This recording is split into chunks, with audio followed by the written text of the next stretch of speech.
Hello students, everybody good morning.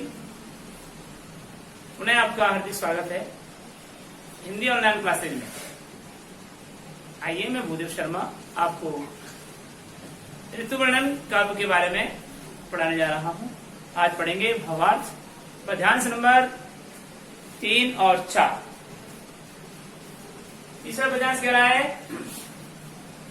Damini दमक सुरु चाप की चमक, श्याम घटा की झमक, अति घोर घने घोर तई, कोकिला कलापी कल पूजत है तित तित सिकरते शीतल समीर की झकोर तई। सेनापति यावन गयो मन भवन, सुलगो सर तावन विरह जुर जुर तई, आयो सखी सावन मदन सर सावन, लगो वर सावन सरल चौर तई। क्या? दामिनी दमक सुरु चाप की चमक, श्याम घटा की झमक, अति घोर घने घोर तई, कोकिला कलापी कल पूजत है जित तित सिकरते शीतल समीर की झकोर तई। सेनापति यावन कयो है मन भावन, सुलगो तर सावन विरह जुर जुर तई, आयो सखी सावन मदन सर सावन, लगो है वर सावन सलिल चौर तई। कवि सेनापति कहते हैं, श्रावण ऋतु वर्षा ऋतु का उल्लेख यहाँ पर उन्होंने किया है। वर्षा ऋतु का मनोहर दृश्य प्रस्तुत करते हुए कवि सेनापति वर्षा ऋतु का वर्णन कर रहे हैं और वर्षा ऋतु में आने वाले श्रावण के महीने का उल्लेख किया है कि वर्षा ऋतु में बिजली की दमक, काले इंद्रधनुष की चमक और काले बादलों की झकझोर घटाएं आसमान में भयंकर रूप से छाई हुई हैं। दोबारा सुन लीजिए। आसमान में बिजली की दमक, इंद्रधनुष की चमक, काले बादलों की झमक और भयंकर घनघोर बादल उमड़ घुमड़ कर छाए हुए हैं। कोकिला कलापी कल कूजत है जितु तितु सिकरते शीतल समीर की झकोर तई।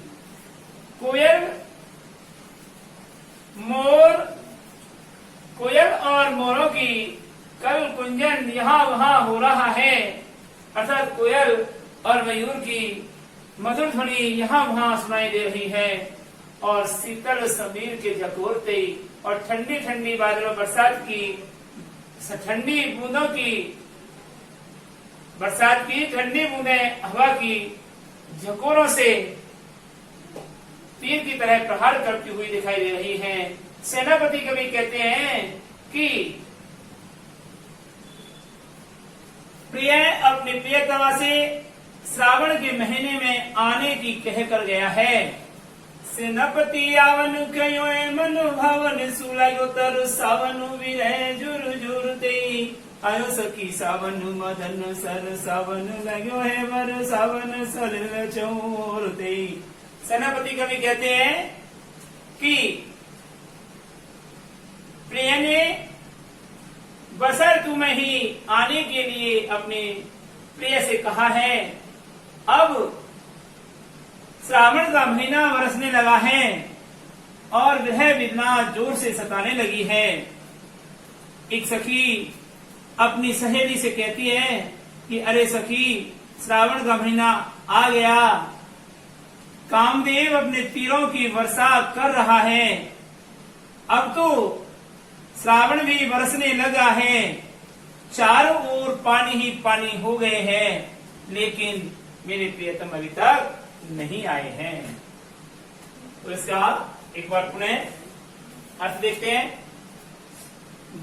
दामिनी दमक सुरु चाप की चमक, श्याम दामिनी दमक सुरु चाप की चमक, श्याम घटा की झमक, अति घोर घने घोर तई, कोकिला कलापी कल कूजत है जितु तितु शीतल, कोकिला कलापी कल कूजत है जितु तितु सिकरते शीतल समीर की झकोर तई, ल्यागो तर सावन सेनापति यावन कयो मन भावन, सुलगो तर सावन सलिल चौर तई, आयो सखी सावन मदन सर सावन, लगो वर सावन सरल चौर तई। दामिनी दमक सुरु चाप की चमक श्याम घटा की चमक अति घोर घने घोर तई कोकिला कला पिकल पूजा तू है जित तित कर शिकर ते शीतल समीर की झकोर तई सेनापति आवन कयो मन भवन सुलगो तर सावन विरह जुर जोर दई आयो सखी सावन मदन सर सावन लगो बर सावन चरण सूर दई। सेनापति कवि ने वर्षा ऋतु का अद्भुत सौंदर्यीकरण करते हुए स्पष्ट किया है कि वर्षा ऋतु में बिजलियों की दमदमाहट दिखाई देती है, इंद्रधनुष की चमक दिखाई देती है और आसमान में काले काले बादलों की घटाएं झकझोरने लगती हैं और भयंकर गड़गड़ाहट करती हुई आसमान को घेर लेती हैं। कोयल और मयूर अपनी मधुर ध्वनि में यहाँ वहां कुंजन करते हुए गूंजते हुए दिखाई दे रहे हैं। वर्षा ऋतु में वर्षा की बूंदों वर्षा की बूंदों वायु के कारण ठंडी वर्षा की बूंदें की झकोरे पड़ते हुए दिखाई देते हैं। सेनापति कहते हैं कि अपनी प्रिय ने अपनी प्रियतमा से वर्षा ऋतु में आकर मिलने की बात कही थी, लेकिन अब तो श्रावण का महीना तरफ देने वाला हो गया है, वर्षा बरसने लगा है। प्रिय की वह वेदना जोर से परेशान कर रही है, अर्थात वह रूपी ज्वर जोर से सताने लगा है। एक सखी अपनी नायिका अपनी सखी से कहती है कि अरे सखी, श्रावण का महीना आ गया है, कामदेव अपने तीरों का वर्षा कर रहा है और चारों तरफ सावन बरसने लगा है, चारों तरफ पानी ही पानी हो गया है, लेकिन अभी मेरे प्रियतम नहीं आए हैं। अगला देखिए सर्दी का भयंकरता के साथ में कवि ने कैसे वर्णन किया है उसको देखिए। शीत को प्रबल सेनापति कूप गण, शीत को प्रबल सेनापति कूप शनोदल निबल अनल गयो सूर सिय राय के समीर तीवर से विषम तीर रही है, गरम भोन कोन में जाए के धूम नैन वह लोग आग पर गिर रहे ही सुलगाए रहे नेक सुलगाए के मानो भी तू जानी महासीत ते पसारी पान चतिया की छाए रखो पावक दुआए के शीत को प्रबल सेनापति को पुचण्यो दल निवल अनल गयो सूर सिय राय के हिम के समीर तीवर से विषम तीर रही है, गरम होन कोनन में जाए के धूम नैन वह लोग आग पर गिर रहे ही ऐसे लगाए रहे नेक सुलगाए के मानो भी तू जाने महासीत ते पसारी पानी छतिया की छाए रखो पावक छिपाएगी। सर्दी यानी शीत ऋतु का वर्णन करते हुए कवि सेनापति शीत की भयंकरता का उल्लेख करते हैं और कहते हैं कि शीत की प्रबलता से सेनापति कवि कहते हैं कि शीत की प्रबलता, शीत का क्रोध कोप बनकर के दल बल सहित चढ़ता हुआ चला आ रहा है और सूर्य भी सर्दी के उस प्रभाव के कारण आग भी कमजोर हो गई है। अनल यानी आग, सूर्य आग भी निबल यानी कमजोर हो गई है और गयो सूर्य सियरायन ठंडा और सूर्य भी ठंडा पड़ गया है। आप देखिए ग्रीष्म ऋतु में दिन के 12 बजे आप 12 बजे बाद छोड़ो, दिन के 10 बजे ग्रीष्म ऋतु में आप सूर्य की रोशनी में नहीं रह सकते, धूप में नहीं रह सकते और शीत ऋतु में सारे दिन भर धूप में पड़े रहो, इतना प्रिय लगता है सूर्य की रोशनी। क्यों कि सूर्य सिय राय के सूरज ठंडा पड़ जाता है। किसके कारण? सर्दी के कोप के कारण आग भी कमजोर पड़ जाती है और सूर्य भी ठंडा पड़ गया है।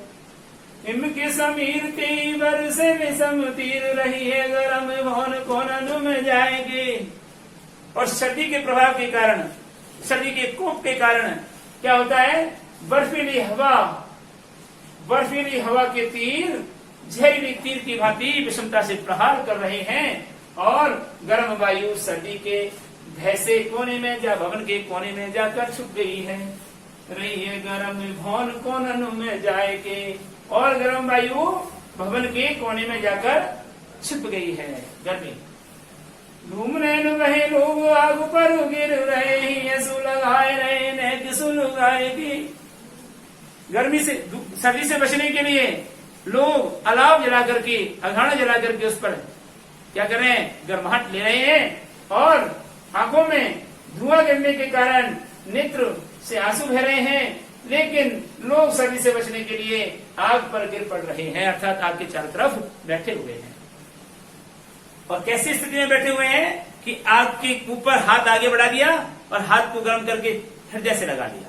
तो ऐसा लग रहा है कि मानो भी तू जानी महासीत ते पसारी पानु छतिया की चाहे ना तो पावक छिपाए थे, कि मानो घूमने नु बहेनु आग पर गिर रहे ही ये सुलगाए रहे नेक सुलगाए के। सर्दी से बचने के कारण लोग गर्म अलाव की चारों तरफ इकट्ठा होकर के और गर्माहट ले रहे हैं, तप रहे हैं, ताप रहे हैं और क्या कर रहे हैं, ये सुलगाए रहे नेक सुलगाए के, जरा जरा सी आग सुलगा सुलगा करके और हाथों को गर्म करके हृदय पर लगा रहे हैं, हृदय को गर्म कर रहे हैं। ऐसा लग रहा है मानो भीत जाने महासीत ते पसारे पान, मानो भयभीत होते हुए, महान सर्दी से भयभीत होते हुए अपने पानी यानी हाथों को पसार करके और गरम गरम हाथों को छाती पर लगा लेते हैं, मानो आग को छाती में छिपा रहे हो, हृदय में छिपा रहे हो, ऐसा लग रहा है। तो एक बार मैं इसको दोबारा रिपीट कर रहा हूं और फिर इसका अर्थ करता हूं।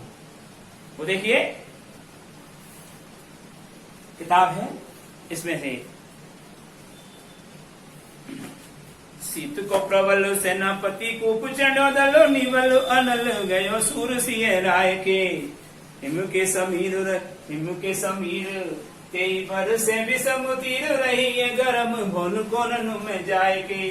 धूमने नु बहे लोग आग पर गिर रहे, धूमने नु बहे लोग आग पर गिर रहे, ये सुलगाए रहे नेक सुलगाए के, मानो भी तू जानी महासीत ते पसारी पान छतिया की चाय रखो पावक दुबाए के, छिपाए के दुबाए के। एक बार शीत ऋतु का अद्भुत वर्णन करते हुए कवि सेनापति कहते हैं कि शीत की प्रबलता को बनकर के दल बल सहित चढ़ करके आ रही है, जिसके प्रभाव के कारण आग भी कमजोर पड़ गई है और सूर्य भी ठंडा होकर सिकुड़ गया है, आदि ठंडा हो गया है। बर्फीली वायु के साथ तेजी से शीत ऋतु अपने विषम तीरों को प्रसारण कर रही है और शीत ऋतु के भय के कारण गर्म हवा कोने में दबक करके जाके छिप गई है, भवन के कोने में दबक कर छिप गई है। लोग शीत ऋतु से बचने के लिए अलाव जलाकर ताप रहे हैं, जिसके प्रभाव से आंखों में धुएं के कारण आंसू बह रहे हैं, किंतु लोग फिर भी आग पर गिर पड़ रहे हैं और गर्मी ले रहे हैं और जरा जरा सी आग सुलगा सुलगा करके हृदय से लगा रहे हैं, अर्थात हृदय को गर्म कर रहे हैं और अपनी स्थिति बढ़ा रहे हैं।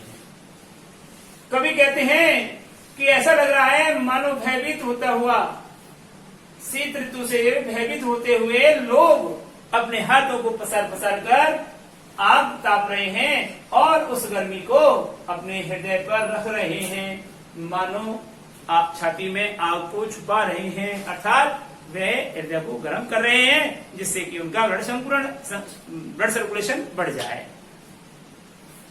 तो इस प्रकार से पद्यांश नंबर 3 और पद्यांश नंबर 4 आपके कंप्लीट होते हैं। आप इनको सहप्रसंग लिखने के लिए सबसे पहले आप लिखेंगे संदर्भ प्रस्तुत काव्यांश, हमारी पाठ्य पुस्तक क्षितिज के प्रस्तुत काव्यांश, हमारी पाठ्य पुस्तक क्षितिज के ऋतु कवि सेनापति द्वारा ऋतु वर्णन नामक काव्य से लिया गया है, जो हमारी पाठ्य पुस्तक के अध्याय नंबर 3 में संकलित है। प्रसंग में प्रस्तुत काव्यांश में वर्षा ऋतु का अद्भुत सौंदर्य ग्रहण करते हुए श्रावण मास के महीने का उल्लेख किया है। कवि कहते हैं कि वर्षा ऋतु में बिजली दमकने लगती है, इंद्रधनुष चमकने लगता है और काले काले बादलों की झकझोर करने वाली काली घटाएं आसमान में उमड़ घुमड़ कर छाने लगती हैं। वर्षा ऋतु में कोयल और मयूर यहाँ वहाँ कल गुंजन करते रहते हैं, अर्थात कूकती रहती हैं और ठंडी वायु की वायु यानी समीर यानी वायु, शीतल यानी ठंडा, शीतल यानी बूंदे यानी बौछारें, ठंडी ठंडी बूंदों की बौछारें हवा के झकोरों के साथ में पड़ती हुई विषमता का प्रभाव कर रही हैं। सेनापति कवि कहते हैं कि प्रिय ने अपने प्रियतमा से इस वर्षा ऋतु में ही घर वापस आने के लिए वादा किया था और वह विरह अवस्था में तड़पती हुई वह प्रिय कहने लगती है कि अब तो सावन भी बरसने लगा है और मेरी विरह वेदना तेजी से मुझे पीड़ित कर रही है। एक नायिका अपनी सखी से कहती है कि अरे ओ सखी, श्रावण का महीना आ गया, कामदेव अपने तीरों को चला रहा है, लेकिन और अब तो सावन भी बरसने लगा है, लेकिन मेरे प्रियतम अभी नहीं आए हैं, चारों ओर पानी ही पानी हो गया है। इस प्रकार विरह वेदना में तड़पती हुई नायिका अपनी सखी से सावन के महीने में प्रिय से मिलने के लिए आतुर होती है। इधर देखिए, शीत ऋतु का अद्भुत सौंदर्य ग्रहण करते हुए कवि सेनापति कहते हैं कि शीत को प्रबल सेनापति को कुचलो दलो निवलो अनल गयो सूर सिंह राय के इनको समीर तीवर से विषम तीर रही है गरम में भवन कोनन में जाए के धूमने बहनु आग पर गिर रहे हैं सुलगाए रहे नेक सुलगाए के मानो भी तू जानी माँ सीतते पसारी पानो छतिया की चाय रखी पावक के दुहाई। क्या शीत ऋतु का अद्भुत सौंदर्य ग्रहण करते हुए कवि सेनापति कहते हैं कि शीत की प्रबलता सेनापति कवि कहते हैं कि शीत की प्रबलता कोप बन करके दल बल सहित चढ़ता हुआ चला आ रहा है। शीत की प्रबल और क्रोध दल बल सहित चढ़ता हुआ चला आ रहा है, जिसके प्रभाव से आग भी कमजोर पड़ गई है और सूर्य भी ठंडा पड़ गया है। बर्फीली वायु के झकोरे विषम तीर की भांति पड़ते हुए दिखाई दे रहे हैं और गरम यानी गर्मी भवन के कोने में जाकर के दुबक गई है। सर्दी के प्रभाव के कारण डर गई सर्दी से गर्मी और भवन में कोने में जाके छुप गई है। लोग शीत ऋतु के बचने से के लिए आग जलाकर अलाव जलाकर उस पर ताप रहे हैं और धुएं के कारण नेत्रों से पानी बह रहा है, फिर भी आग पर गिर पड़ रहे हैं, यानी कि आग तपा रही है और उस आग को सुलगा करके जरा सी आग सुलगा करके अपने हृदय को गर्म कर रहे हैं। ऐसा लग रहा है मानो भयभीत होते हुए लोग अपने शीत के प्रभाव से भयभीत होते हुए लोग अपने हाथों को पसार करके आग को स्वीकार करते हुए छतिया की छाया में हृदय पर लगा रहे हैं। जो ऐसा लग रहा है मानो छतिया की छातियों की छाया में अग्नि को छिपाकर रख लिया हो। इस प्रकार शीत ऋतु के प्रभाव को वर्णन करते हुए कवि ने अद्भुत सौंदर्य ग्रहण किया है। अब इसके बाद में आपको लिखना था क्या प्रसंग, संदर्भ, व्याख्या और विशेष। इसके बाद विशेष लिखना था और विशेष का मतलब व्याकरणात्मक टिप्पणी।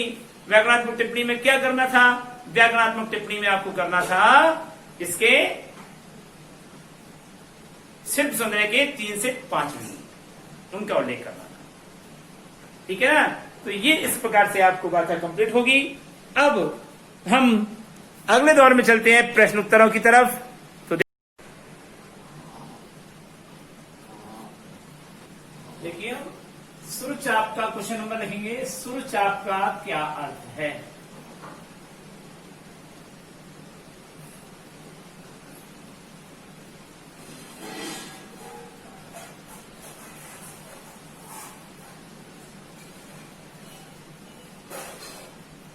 सुरचाप का क्या अर्थ है?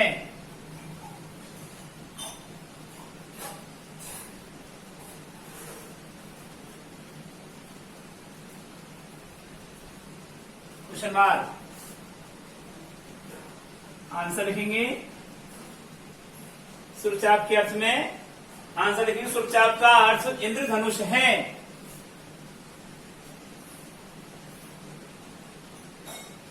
सुरचाप का अर्थ इंद्रधनुष है।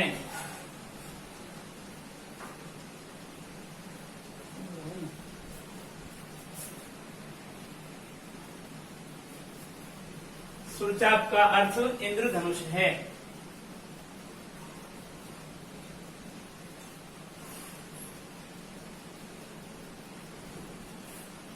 दूसरा प्रश्न है, कविता में बंदीजन किसे कहा गया है?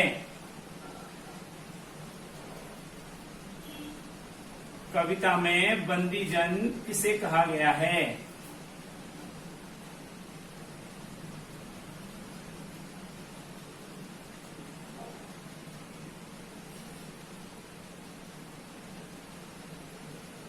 कहा गया है।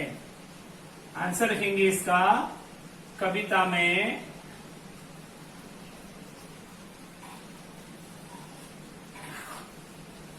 बंदीजन कोयल और मयूर को कहा गया है। कोयल को कहा गया है, कोयल कोयल को कहा गया है।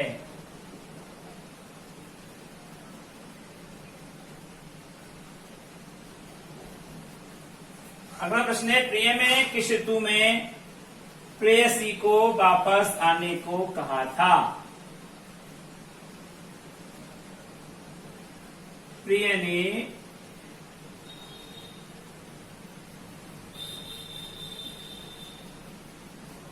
किस ऋतु में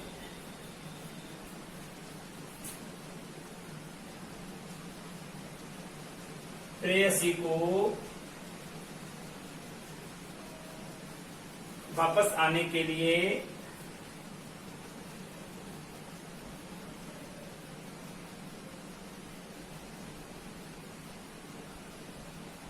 कहा था? उत्तर लिखेंगे, प्रिय ने वर्षा ऋतु में वापस आने के लिए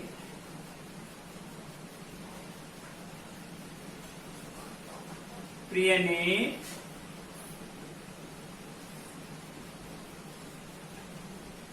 वर्षा ऋतु में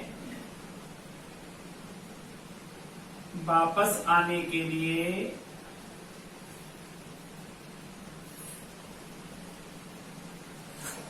अपनी प्रेयसी को कहा था।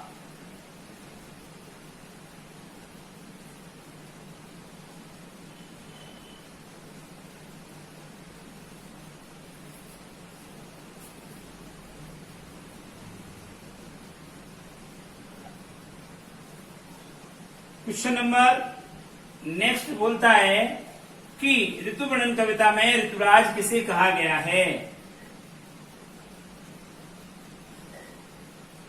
ऋतु वर्णन कविता में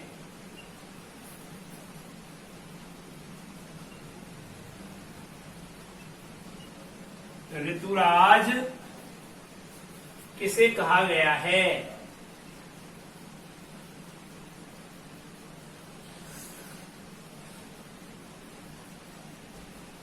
किसे कहा गया है? तो उत्तर लिखेंगे आप,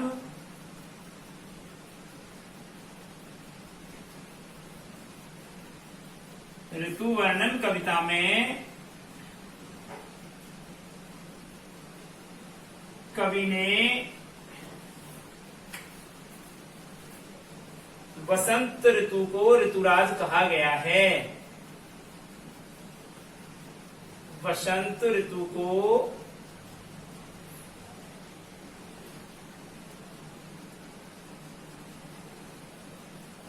ऋतुराज कहा है।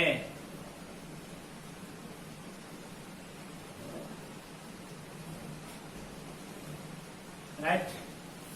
अगला प्रश्न है, निवल अनल से क्या तात्पर्य है? निवल अनल गयो सूर सिंह राय के। तो निवल अनल से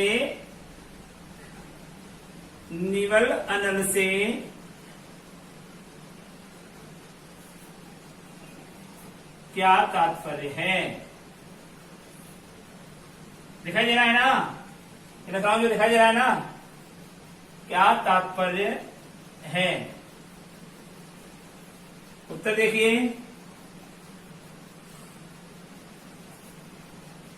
उत्तर है निवल अनल। निवल अनल से तात्पर्य है कि निवल अनल से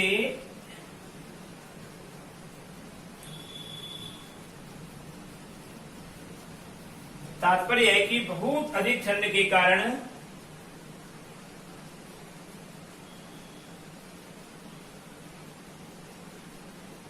बहुत अधिक ठंड के कारण आग की गर्मी भी कमजोर प्रतीत हो रही है।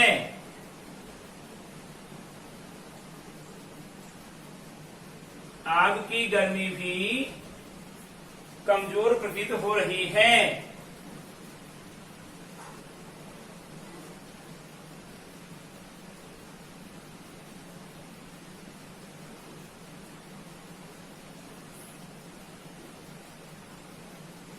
हो रही है। तो ये जी इसका अगला प्रश्न है।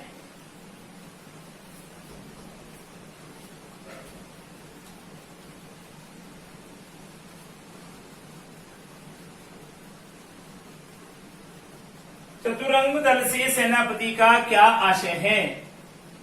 Question number next.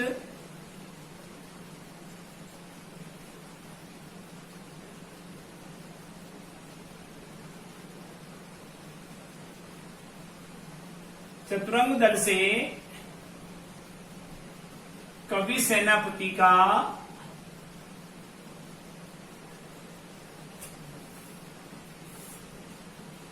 क्या आशय है?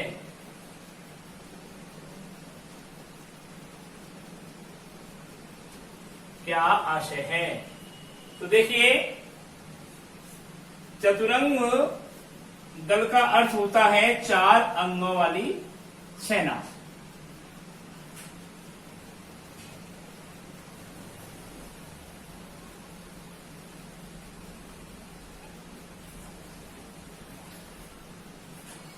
चतुरंग दल का अर्थ होता है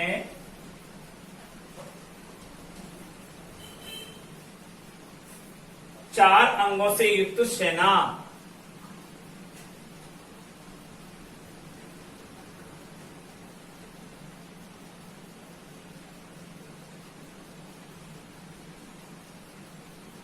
युक्त सेना, ये है इसका अर्थ। ठीक है, जैसे कौन कौन सी? जैसे रिलैक्स, जैसे रथ सवार सेना पहला, दूसरा घुड़सवार सेना, घुड़सवार सेना,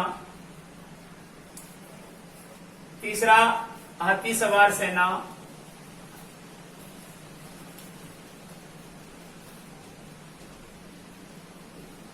और चौथा है पैदल सेना।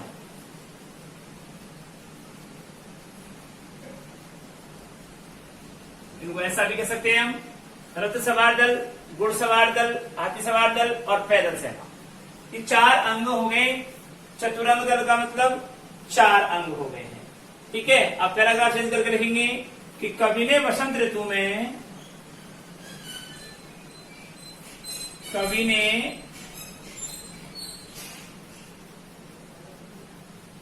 वसंत ऋतु में, देखो दोनों तरह से सही है वसंत, ये भी सही है, ये भी सही है, ये तद्भव ये तत्सम है। ठीक है ना, वसंत। तो कवि ने वसंत ऋतु में फूलों से युक्त, रंग बिरंगे फूलों से युक्त,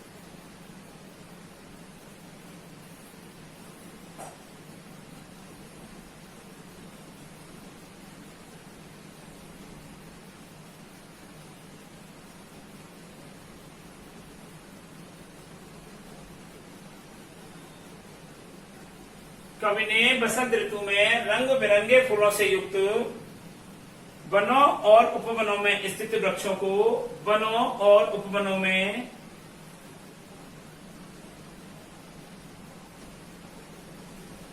और उपवनों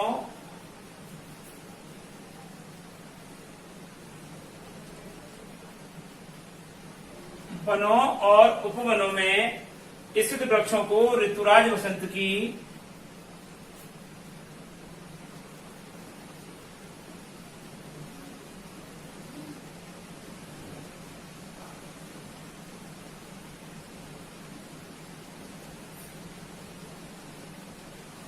ऋतुराज बसंत की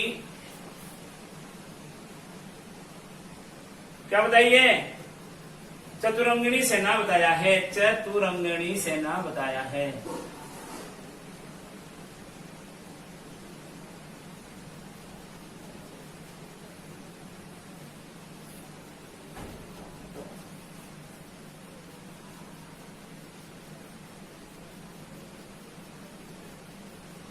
जो ऋतुराज बसंत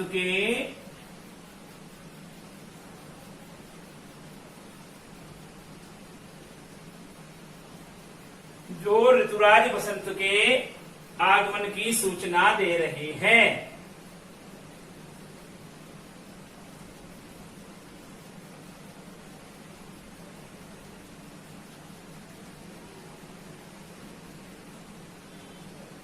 ओके,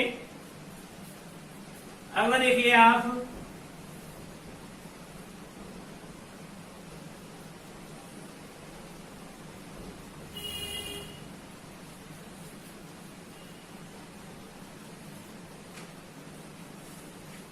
सावन के महीने में कामदेव नायिका को परेशान कैसे कर रहा है?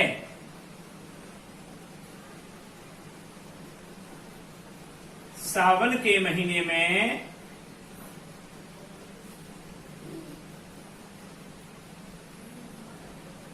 कामदेव नायिका को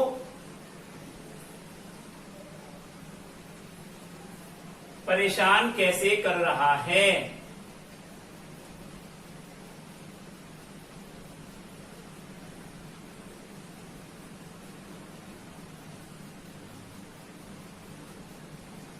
ये है उत्तर लिखेंगे हम इसका। श्रावण का महीना आते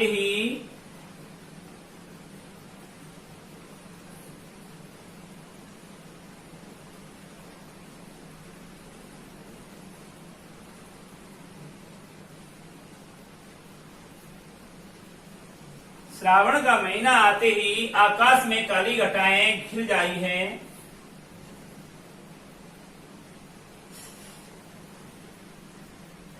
आकाश में काली घटाएं घिर आई हैं।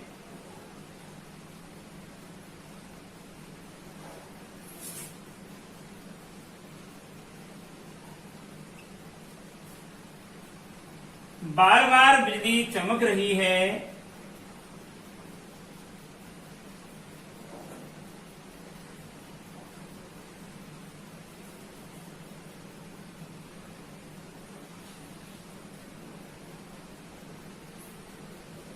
बार बार बिजली चमक रही है और बादल भयंकर ध्वनि में गर्जना कर रहे हैं।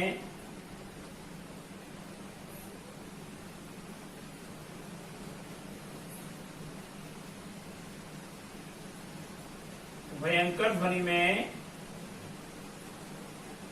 गर्जना कर रहे हैं।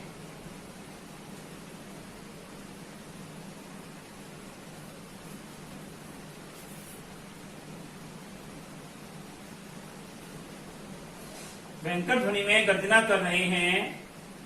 कोयल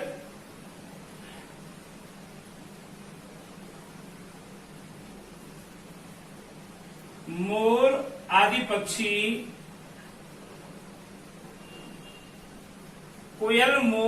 पक्षी मधुर कलरव कर रहे हैं।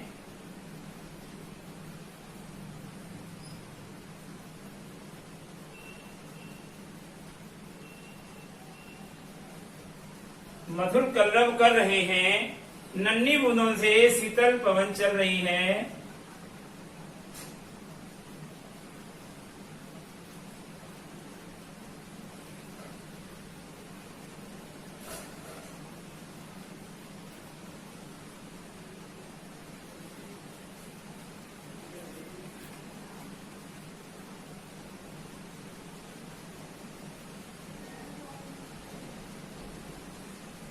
नन्ही बूंदों के झकोरों के साथ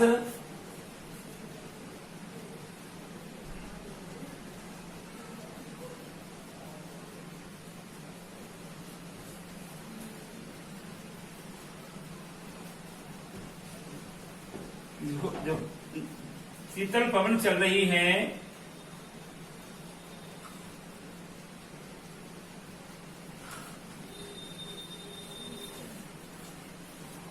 ऐसे वातावरण में प्रेयसी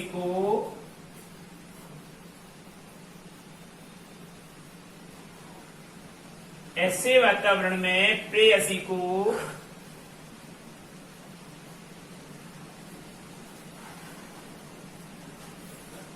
कामदेव के प्रकाश प्रभाव से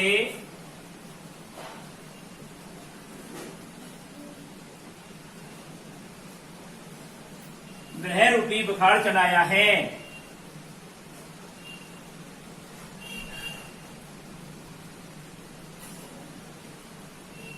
ग्रह रूपी बुखार चढ़ आया है।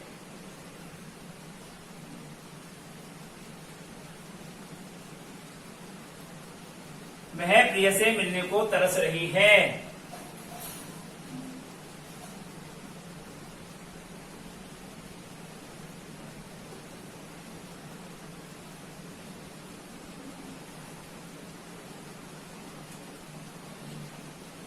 प्रिय से मिलने को तरस रही है। इस प्रकार से आपके ये 6-7 जो भी प्रश्न हमने आपको लिखवाए हैं वो आपको सब याद करना है और फिर बाद में आप इसे होमवर्क के रूप में करेंगे। तो अब आपका आज का गृह कार्य लिख लीजिए।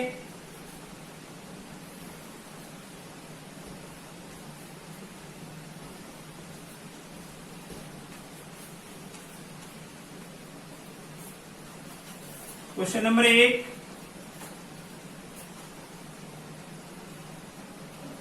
गृह कार्य में क्वेश्चन नंबर 1 में सावन के माह में कामदेव नायिका को कैसे परेशान कर रहा है। सावन के माह में कामदेव नायिका को कैसे परेशान कर रहा है।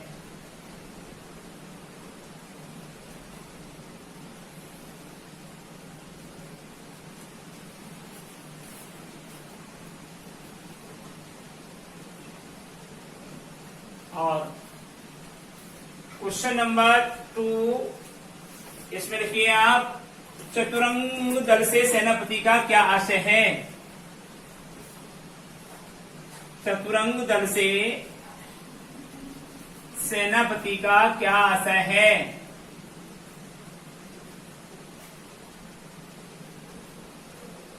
क्या आशय है।